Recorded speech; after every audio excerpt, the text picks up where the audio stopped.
बच्चों, मेरा नाम भावना है और अब हम पढ़ने वाले हैं हिंदी व्याकरण 4th क्लास का 7 चैप्टर कारक। तो बच्चों, अब हम जानेंगे कि कारक क्या होता है। सबसे पहले आप अपनी बुक में बने चित्र को देखिए। यहाँ पे सीता माता ने सुनहरा हिरन देखा। राम ने तीर से हिरन को मार दिया। हिरन के रूप में मारीच नामक राक्षस था। उसने लक्ष्मण को सीता के पास से हटाने के लिए राम की आवाज में सहायता के लिए पुकारा। लक्ष्मण ने सीता से कुटिया से बाहर न आने की प्रार्थना की।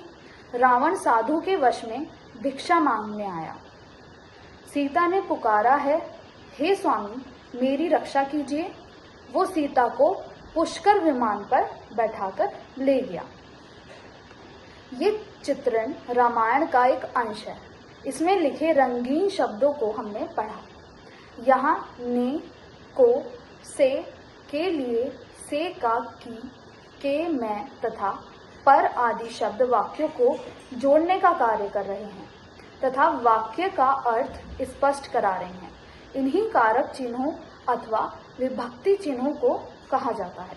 कारक संज्ञा अथवा सर्वनाम का दूसरे शब्दों के साथ संबंध प्रकट कराते हैं। संज्ञा अथवा सर्वनाम के जिस रूप से उसका संबंध वाक्य के दूसरे शब्दों से पता चलता है उसी को हम कारक कहते हैं। जो शब्द हमारे संज्ञा और सर्वनाम शब्दों का जोड़ते हैं उसी को हम कारक कहते हैं। कारक तथा विभक्ति के चिन्ह मैं आपको बताती हूँ। इसके 8 प्रकार होते हैं: कर्ता, कर्म, कारण, संप्रदान, अपादान, संबंध, अधिकरण और संबोधन। ये सभी हमारे कारक के भेद हैं। तो कर्ता है जैसे कि ने, कोई नाम। राम लिख रहा था।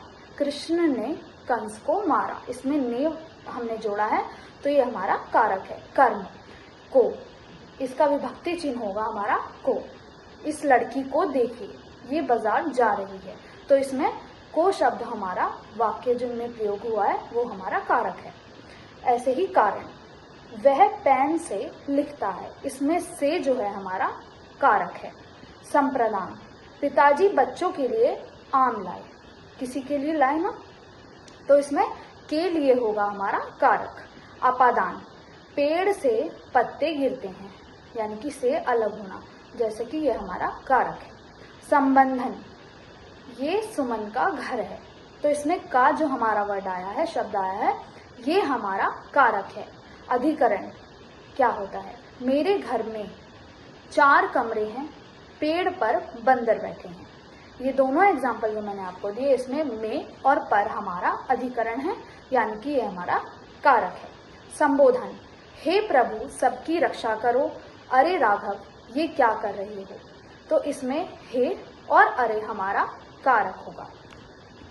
तो जो शब्द मैं आपको बताती हूँ कि जो संज्ञा अथवा सर्वनाम के जिस रूप से उसका संबंध या वाक्य के दूसरे शब्दों से हमें पता चलता है उसी को हम कारक कहते हैं। तो बच्चों, ये था हमारा हिंदी व्याकरण 4th क्लास का 7 चैप्टर। Thank you.